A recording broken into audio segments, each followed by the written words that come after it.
Good grief. Why do they never go in for me? Hi everyone, I'm back again with another video. Right, this time I'm reviving my long paused British Indian Me video series because I think where I'd got last time was looking at a load of bands that were kind of proto shoegaze, dream pop, noise rock, and this was going to lead directly, and I was going to do this video and it's just taken so long to do. Useless. But all of this was leading to a video on one particular band, and they are possibly responsible, or at least one member of it is responsible for one of the most influential albums released in the late 80s, early 90s. Definitely responsible for one of the most influential guitar sounds, most innovative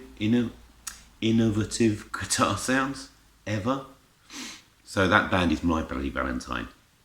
So My Bloody Valentine formed in Ireland in 1983, and they came across to, I think they moved to Holland, and they lived in London, and they lost members and they gained members.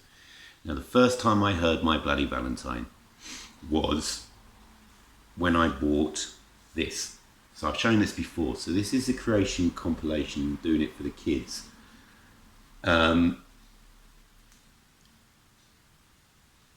It was the price of a 7-inch single. So I think it was a couple of quid.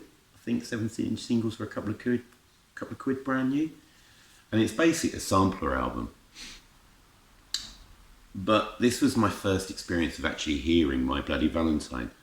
I think I'd seen their name in the music press up till then, because I think in 1987 they released a single called Strawberry Wine, but I'd never actually heard it. I mean, I've heard it since, but I never actually heard it at the time. So the first thing I ever heard was track, where are we? Track 3 on side 2, which is Cigarette in My Bed, and I absolutely loved it. So at the time so this was released in August 1988. That's right, August 88. And at the time I was getting into stuff like, I don't know, like Loop, Spaceman, around the same time. A lot of that noisier stuff. And this just was incredible, hearing this track. It just made me want to go out and get some more. It's like it's a Belinda Butcher led track. Her beautiful ethereal vocals are on it. And then you've got this sublime guitar sound on it, courtesy of Kevin Shields. And I just had to hear more. So released on the same day as that, although I didn't buy it the same day, I bought it maybe 2 or 3 weeks later, was their first release on Creation by My Bloody Valentine. So this is the You Made Me Realise 12-inch. So it's a 5-track EP, basically.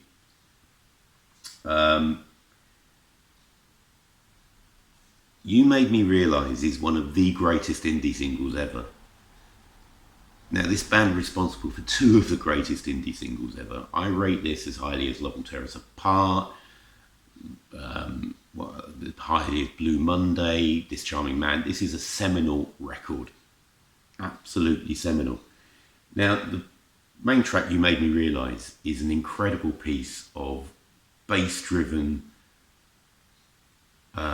noise rock, but with a great hook. Gorgeous backing vocals by Belinda Butcher.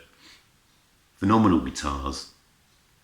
Now, You Made Me Realise kind of took on a life of its own.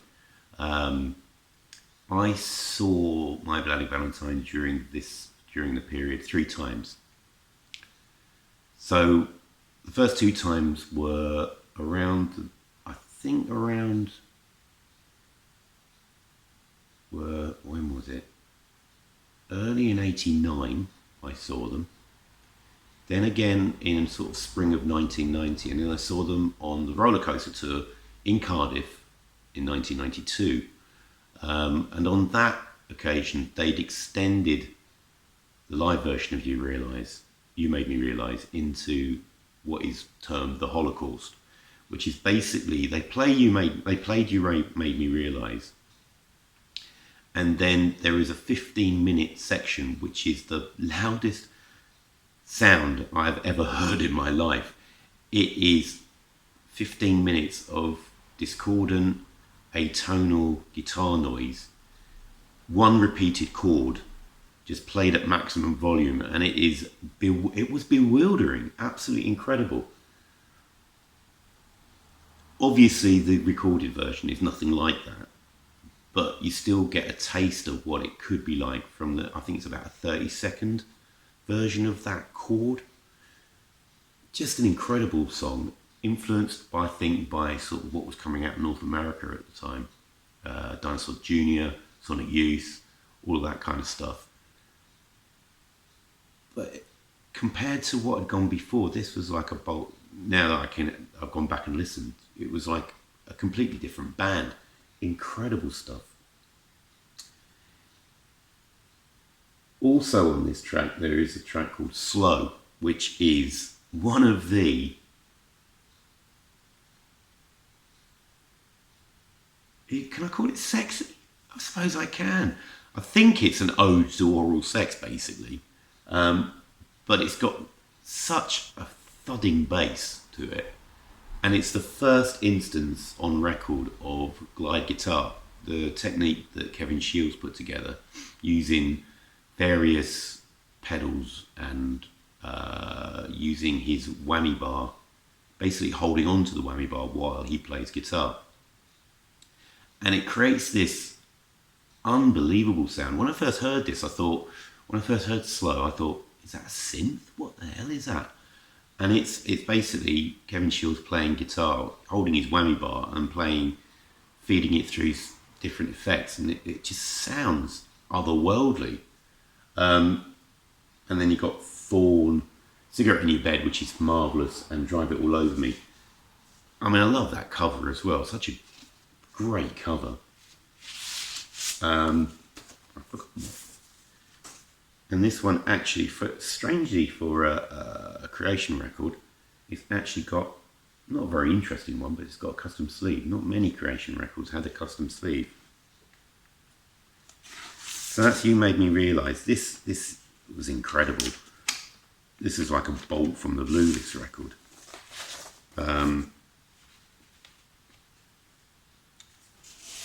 So I played this loads, of course.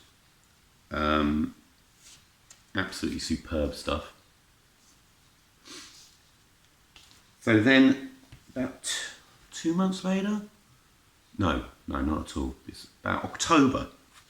Their second EP came out, and this is lovely texture. I love the texture to this. It doesn't really pick up, but this is Feed Me With Your Kiss.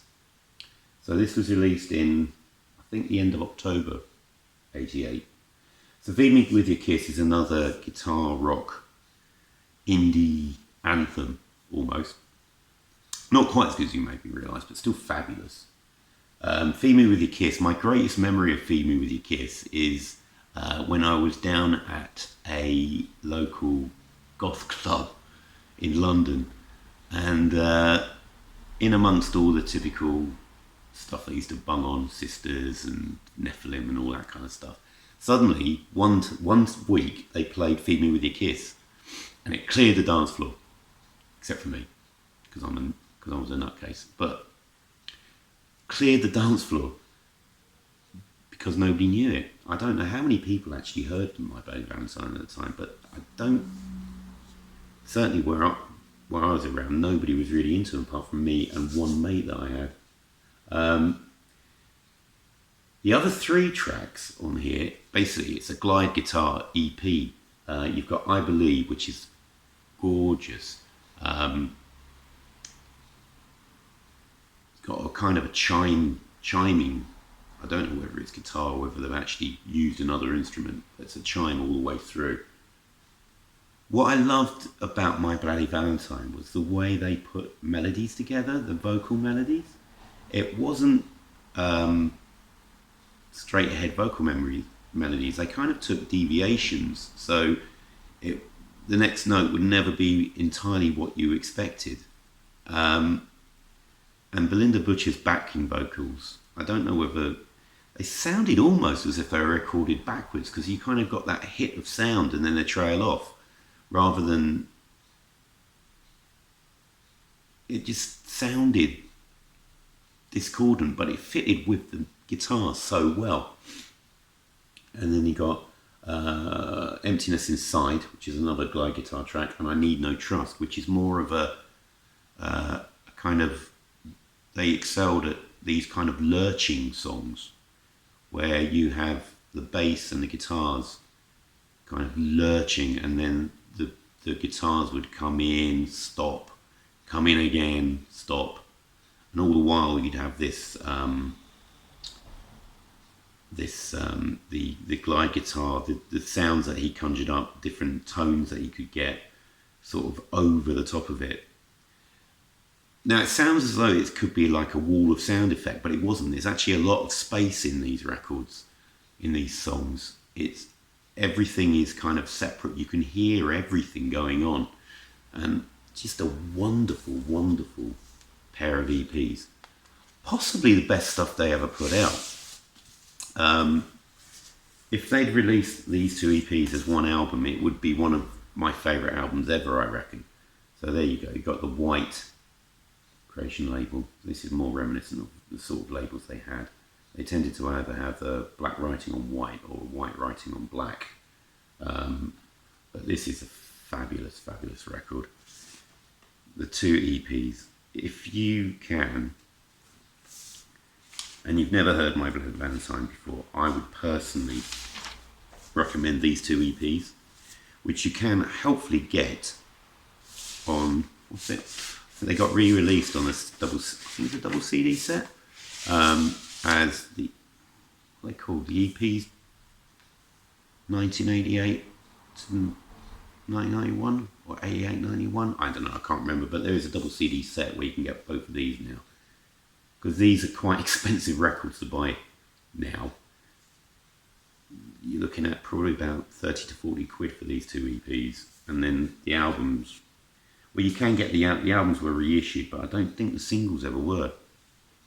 I also picked up a 7-inch of Feed Me With Your Kiss for 99p, just because I saw it and I thought, I'm getting it, with Emptiness Inside on the B-side.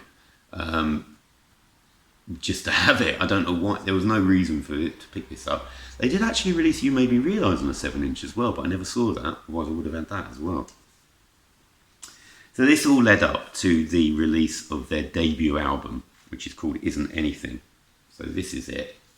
So this is my original copy that I bought in November or December, I can't remember exactly when, 88.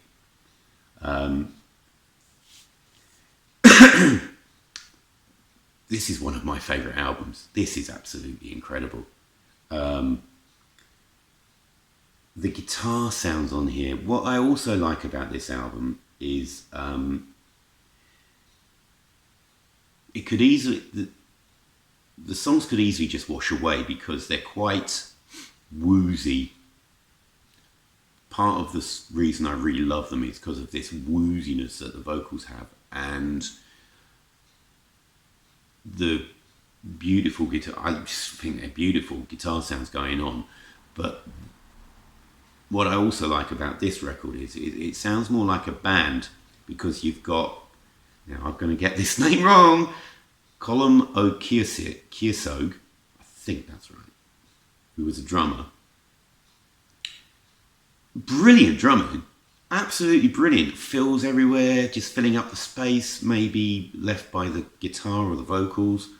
And brutal bass. I mean, the bass on the EPs and this album by Deb Googe is just absolutely brutal. Both You Made Me Realise and Feed Me With Your Kiss, which is on here, carried. I mean, most of the drive is behind those tracks is from the bass and the drums. But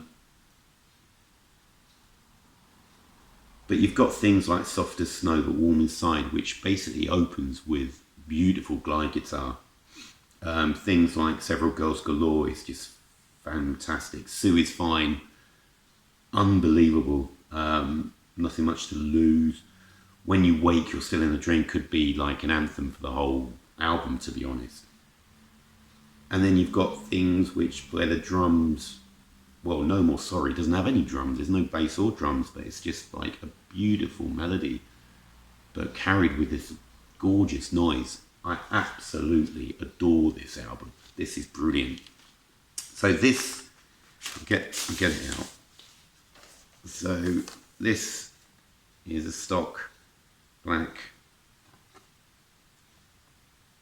label, which a lot of the Creation records had. But it also came, I've got to be careful I don't drop it when it comes out, with the limited edition 7-inch. So this only came with original copies of it, initial copies of it, and there's 2 instrumentals, and they're both called Instrumental, but now they're kind of known as Instrumental A and Instrumental B, which are again included on the double CD set of the EPs. So Instrumental A sounds like a kind of abandoned follow-up to You Made Me Realise or Feed Me With a Kiss. It's much of that ilk, much of the bass-driven sort of American rock-inspired stuff. But on the B side is a much more experimental track. Now, what they've done on what Kevin Shields did on the B side was he took a Public Enemy drum loop. I keep forgetting, I can't remember the name of the track, but it's off It Takes a Nation of Millions to Hold Us Back. And it's the same drum loop that Lenny Kravitz used for Madonna's Justify My Love. And he's just laid this fantastic guitar over the top of it, sort of ethereal guitar. And it was such a sign, not that anybody knew at the time, but it was such a sign of what was to come next. Absolutely gorgeous. It's one of my favourite pieces of music. I absolutely love it. I've listened to it over and over again. It's fantastic. Fantastic little single that is. Yeah, let's put that away before I get anything else out. Now that laid the groundwork for possibly... It's difficult to say which I prefer. You Made Me Realise or this one, which is possibly my favourite. So this is the Glider EP. What can I say about this? Lead track Sue.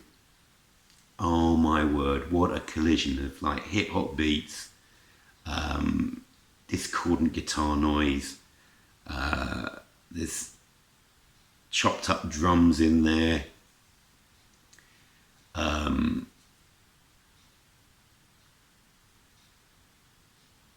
Absolutely unbelievably good. I mean, I've never heard this in a club or anything. I've never ever heard it, and I wish I had, because I would have gone off my nut dancing to this. And then you've got the track Glider, which basically acts as a coda to Soon. I mean, Soon is about 7 minutes long, 6 or 7 minutes long. It never seems like that to me. And then you've got Don't Ask Why and Off Your Face, which sounds more like stuff they recorded for Isn't Anything. So here we got there's a custom label on that one. So which is basically a sort of a black and white version of the cover.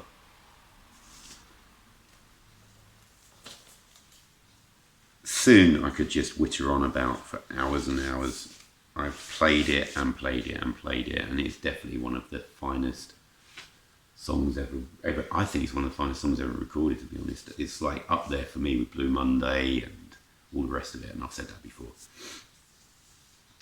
Love that. And then in when was it? Spring of 19... So this came out, so Soon came out in 1990. And then we had to wait up virtually a whole year till 91, so I think early 91, spring 91, when the Tremolo EP came out. Now the lead track on here is To Hear Knows When, which is absolutely gorgeous. It is gorgeous, but equally good on here are the tracks Swallow, Honey Power. Honey Power is really interesting. Basically, they took a Turkish belly dancing rhythm. I think they ripped it off a cassette and then used that as a basis of a track. So they're like sort of trying out all different kinds of rhythms. Moon Song is lovely. What's interesting about this is I only found this out recently. Well, it's actually a 7-song mini album. But to try and get it into the charts, they only named 4 songs. So To Hear Knows When has got a coda.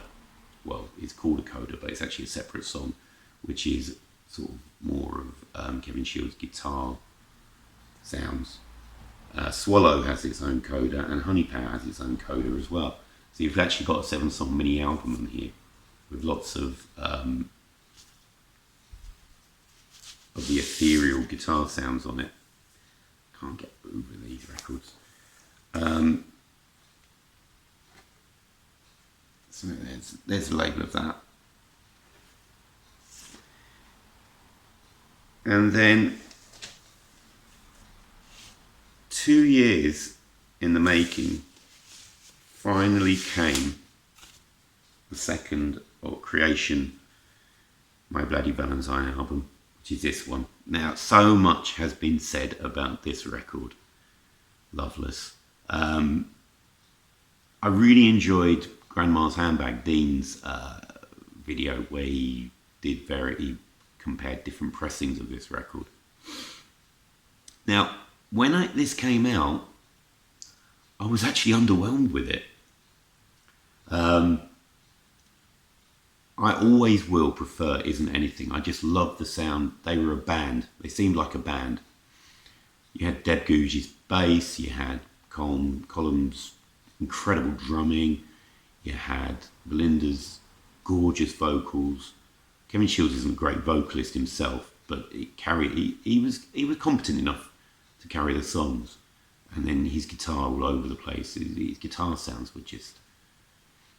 Nothing had ever sounded like this before. Now this record, it's not really a band record, to be honest. It's not a band record. During the recording of this, Kevin Shields seemed to just be in search of perfection. And he seemed to have a problem conveying this to various record engineers, studios, even other members of the band. So Deb Googe doesn't really appear on this. He couldn't tell her what to play. And also Colm Kiersog, I've said that right, apparently was ill during a lot of the sessions for this. Now, how he was ill for 2 years, I don't know, but I don't know the story behind it. But basically, Kevin Shields reconstructed all the drums from samples of Colm playing. Now, I love this record. I think it's brilliant. But the drums, where are the drums? They sound awful. Right, on Isn't Anything, and all the other records, the drums are such an integral part of the whole thing. This sounds like a band. This doesn't. The bass. Where's the bass? Where is it? I mean, yeah, it's beautiful, but that's a better album, and I still stand by that. Although, the first track, which is, it's got a lovely inner sleeve, this one, which is Only Shallow, is one of the only 2 tracks that Colm actually played live drums on. There's the A-side label, and there's the B-side label. It's got to be one of the best openers to an album ever. Absolutely incredible. It's like something like Feed Me With Your Kiss on steroids. I would say that Loveless isn't anything but with more money thrown at it. I honestly believe that. I'm not putting this down. I do like it. I really, really love it. It's not a patch on, isn't anything. Then you've got things like, what else is on it? Where are we? Luma's gorgeous, kind of unhinged guitar sounds. Now, Touched. Yeah. This is the only way I can describe the guitar sounds on this album. It is Kevin Shields' album. It should have been a solo album, to be honest, with Belinda Butcher's vocals on it as well. But things like Luma sound, the only way I can describe it is the sound of cosmic elephants trumpeting from the rings of Saturn. It is that cosmic. It's unbelievable, some of this. Touched sounds like, is it Touch? I always get these 2 mixed up. Touched is the one where it sounds like whale song. He made his guitar sound like whale song. To Hear Knows When is gorgeous. Sometimes Blown a Wish, What You Want. It's much more of a singular vision, I would say, this album. Oh, good grief, I can't get the see. There we go again. Typical me. So it's much more of a singular vision.